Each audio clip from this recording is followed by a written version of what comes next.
अस्सलाम वालेकुम दोस्तों, मैं हूं अज़ीम महमूद और आप देख रहे हैं मिस्टर इंजीनियर। दोस्तों, आज की इस वीडियो में हम एनर्जी सेवर को रिपेयर करने का तरीक़ाकार सीखेंगे। आज की इस वीडियो में हम ये देखेंगे कि एनर्जी सेवर के शीशे को, या जिसे हम शेल भी कहते हैं, इसे कैसे चेक किया जाता है कि आया ये ठीक है या नहीं। तो दोस्तों चलिए शुरू करते हैं।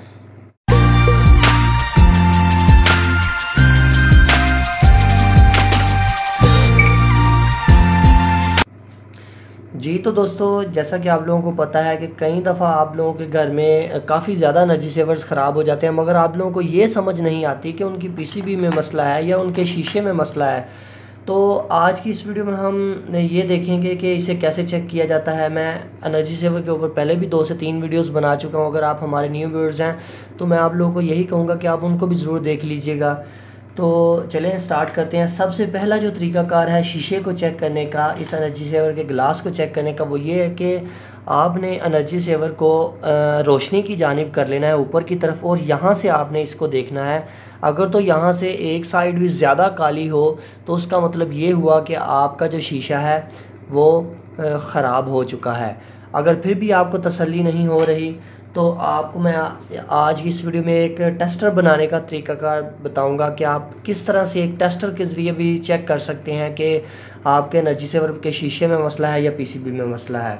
तो चलें, टेस्टर बनाने के लिए मैं आप लोगों को ये बताना चाहता हूँ कि आप लोग उस सेवर का इंतखाब करें जो कि टूटा हुआ हो, जिसके ऊपर आपको यकीन हो कि ये सेवर एनर्जी सेवर की पीसीबी बिल्कुल ठीक है, जिसकी किट बिल्कुल ठीक हो। तो मेरे पास इस वक्त ये फ़िलिप्स का एक 23 वाट का एनर्जी सेवर है। इसकी जो ये शीशा है ये टूट गया है और मैं इसकी पीसीबी को इस्तेमाल करते हुए इन सभी के जो शीशे हैं इनको चेक करूँगा कि आया वो शीशे ठीक है कि नहीं। तो इसके लिए मैं आप लोगों को ये दिखाना चाहता हूँ कि आप लोगों को पता होना चाहिए कि एनर्जी सेवर में 4 पॉइंट्स होते हैं टोटल, जो कि जहाँ पर हाई वोल्टेज आते हैं, एसी वोल्टेज आते हैं। ये 1 2 3 4 ये 4 पॉइंट्स होते हैं। इन 4 पॉइंट्स के ऊपर हाई वोल्टेज आते हैं। आपने करना ये है कि जो ये 2 पॉइंट्स ये हैं और 2 पॉइंट्स ये हैं, इन दोनों को आपस में जोड़ देना है और इन दोनों को आपस में जोड़ देना है, और एक जंपर वायर के साथ, ये वाली जंपर वायर के साथ आपने इसको बाहर निकाल लेना है। तो मैं ज़रा आप लोगों को दिखाता हूँ कि किस तरह से आपने करना है। आपने सबसे पहले इसके आगे वाले खोल को काट लेना है। काटने के बाद यहाँ पर मेरे पास 2 पॉइंट्स ये हैं और 2 पॉइंट्स ये हैं। मैं इन दोनों को आपस में अटैच कर देता हूँ। अटैच करने के बाद मैं इनके साथ वायर लगाता हूँ और आप लोगों को दिखाता हूँ। वेल जी, तो आप लोग ये देख सकते हैं कि मैंने जो 2 पॉइंट्स ये वाले थे और 2 पॉइंट्स ये वाले, इन दोनों को आपस में शॉर्ट कर दिया और एक एक वायर के साथ इनको मैंने बाहर निकाल दिया है। अब मैं कुछ इस तरह से करूँगा कि ये वायर्स इसके अंदर से बाहर निकाल लेता हूँ। वायर्स को बाहर निकालने के बाद मैं इसको दोबारा से वैसे ही फिट कर देता हूँ कि जिस तरह से इसे मैंने खोला था। वेल जी, वायर्स को बाहर निकालने के बाद जो अगला स्टेप है वो ये है कि हमने इसके साथ ये एलिगेटर क्लिप्स जिसे हम बोलते हैं, इसको हमने लगाना है। तो इसको लगाना बहुत ही आसान है, ये आपको मार्केट से मिल जाएंगे बड़े ही आसानी के साथ। इसको लगाने का मकसद ये है कि ताकि आप लोगों को वायर्स को हाथ में ना पकड़ना पड़े और बड़ी ही आसानी के साथ आप इसको अपने एनर्जी सेवर के साथ अटैच कर दें और अपने एनर्जी सेवर के शीशे की टेस्टिंग कर सकें। तो मैं इसे लगा देता हूँ। वेल जी, तो हमारा शेल टेस्टर जो है वो रेडी है। आप लोग देख सकते हैं कि मैंने जैसे आपको कनेक्शंस का समझाया आपने वैसे ही करना है। अब बारी आती है इन सभी सेवर्स को टेस्ट करने की कि इनमें से कौन कौन से ख़राब है और कौन कौन से ठीक हैं। तो इनको चेक करने के लिए मैं पहले एक्सटेंशन लीड को यूज़ करूँगा, ये वाली, जिसके साथ मैं इसे पीछे लगाऊंगा और इसके अंदर अपने इस टेस्टर को लगाऊंगा। तो चलें फिर अब चेक करते हैं कि कौन कौन से सेवर हमारे पास ठीक हैं और कौन कौन से ख़राब है। सबसे पहले मैं इसको पकड़ लेता हूं और यहाँ पर मैं आप लोगों को एक और बात बताना चाहता हूं कि इसको पहले आपने नहीं लगाना, पहले इसके कनेक्शंस को करना है। कनेक्शंस को करने के लिए उसी तरह से ही इन दोनों को आपस में जोड़ देना है और इन दोनों को आपस में जोड़ देना है, जिस तरह के मैंने जोड़ दिया है। तो आप लोग यहाँ पर सोच रहे होंगे कि यार ये इस तरह से शॉर्ट नहीं होता। तो इस तरह से बिल्कुल शॉर्ट नहीं होता और ना ही आपको शॉक लगता है।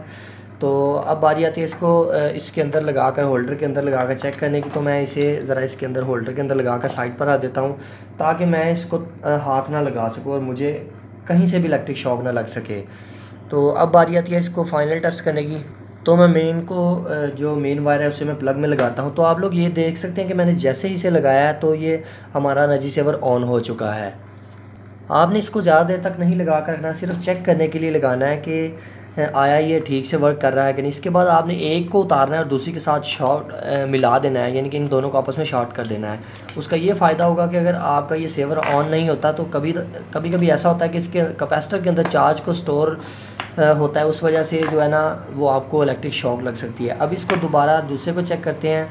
इसको भी वैसे ही दोनों साइडों को आपस में जोड़ देना है, इधर वाली दोनों साइडों को आपस में जोड़ देना है।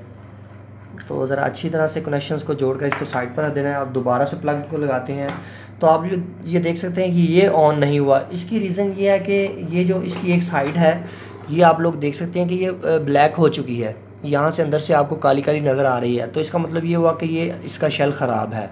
तो इसको ऐसे आपस में जोड़कर फिर से उतार लेना है। अब बारी आती है तीसरे को टेस्टिंग करने की कि आया तीसरा ठीक है कि नहीं। इसको भी वैसे ही लगा देना है, दो साइडें एक तरफ, दो साइडें एक तरफ, और इसको साइड पर रख देना है और ख़ुद को इससे दूर कर लेना है। तो इसे मैं प्लग को लगाता हूँ। तो जैसे ही मैं प्लग को लगाता हूँ तो आप लोग ये देख सकते हैं कि शीशा ऑन हो रहा है। मेरे ख्याल से इसकी पीसीबी में मसला है, इस वजह से ये कम ग्लो कर रहा है और इसकी पीसीबी में से थोड़ा सा धुआं भी निकल रहा है। उसकी रीज़न ये है कि पीसीबी अंदर से शॉर्ट है। तो मैं इसको ज़्यादा देर तक नहीं लगा कर रखूँगा और इसे फ़ौरन से उतार दूँगा। तो इस तरह से आप ये चेक कर सकते हैं। अगर तो आपका ये शीशा ऑन हो जाता है, ग्लो करना शुरू हो जाता है, तो इसका मतलब ये है कि आपका जो शेल है वो बिल्कुल ठीक है। आपको शेल को रिप्लेस करने की ज़रूरत नहीं है, आप जस्ट उसकी पीसीबी को रिप्लेस करके ही अपना काम चला सकते हैं। तो अब ये लास्ट वाले को हम चेक कर लेते हैं कि ये लास्ट वाला ठीक है कि नहीं। तो मैं इसके कनेक्शंस को कर लेता हूँ, फिर देखते हैं। तो जी अब इसको लगा कर देखते हैं। आप लोग ये देख सकते हैं ये भी बिल्कुल ठीक तरह से वर्क कर रहा है। इसका मतलब ये होगा हमारा ये टेस्टर बिल्कुल ठीक तरह से काम कर रहा है। यहाँ पर मैं आप लोगों को एक और बात बताता चलूँ कि जब भी आप लोगों ने इस टेस्टर को लगाना है तो ज़्यादा देर लगा कर नहीं रखना। उसकी रीज़न ये है कि अगर आप इसको ज़्यादा देर तक लगा कर रखेंगे तो ये ख़राब हो जाएगा, क्योंकि हमने इसके दोनों पॉइंट्स को आपस में शॉर्ट किया हुआ है। तो ये ज़्यादा देर तक नहीं टिक पाएगा। इस वजह से आपने जस्ट 5 से 10 सेकंड के लिए आप ऑन रख कर अपने शीशे को चेक कर सकते हैं कि आपके एनर्जी सेवर में के शीशे में मसला है या किट में मसला है। किट को रिपेयर करने का तरीकाकार भी मैं शेयर कर चुका हूँ, आप उसे भी देख लीजिएगा। तो दोस्तों मैं उम्मीद करता हूँ आपको आज की वीडियो पसंद आई है इन एनर्जी सेवर के शीशे को चेक करने की। अगर आपको आज की वीडियो पसंद आई है तो मेरी वीडियो को लाइक करें और ख़ुद घर पर एनर्जी सेवर मरम्मत करना सीखें। अगर आप हमारे चैनल पर न्यू हैं तो मैं आप लोगों को यही रिकमेंड करूंगा कि आप हमारे चैनल मिस्टर इंजीनियर को ज़रूर सब्सक्राइब कर लें। सब्सक्राइब करने के लिए वीडियो के नीचे रेड कलर का बटन नज़र आ रहा होगा आपको, उसके ऊपर क्लिक करके भी आप हमारे चैनल को सब्सक्राइब कर सकते हैं। इसके अलावा वीडियो के लास्ट पर आपको मेरा फेस नज़र आ रहा होगा, उसके ऊपर क्लिक करके भी आप हमारे चैनल को सब्सक्राइब कर सकते हैं। तो दोस्तों इसी के साथ मुझे अपनी दुआओं में याद रखिएगा। अल्लाह हाफिज़। पाकिस्तान जिंदाबाद।